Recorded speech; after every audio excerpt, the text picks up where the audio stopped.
Hello everyone, welcome back to this channel. In this video, I will show you the easy and clear steps on how to disable private entry on Whatnot application. So how to disable private entry on Whatnot application? Make sure you keep watching this video until the end.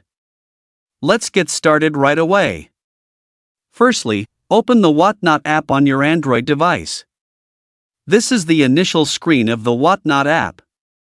Next, tap the account menu icon in the bottom right corner of the screen.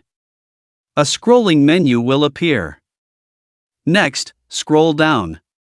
Next, tap the Preferences menu. Then, tap Private Entry. So that's it, this tutorial on how to disable private entry on Whatnot application. Thank you for watching. I hope this video was helpful. See you in the next video.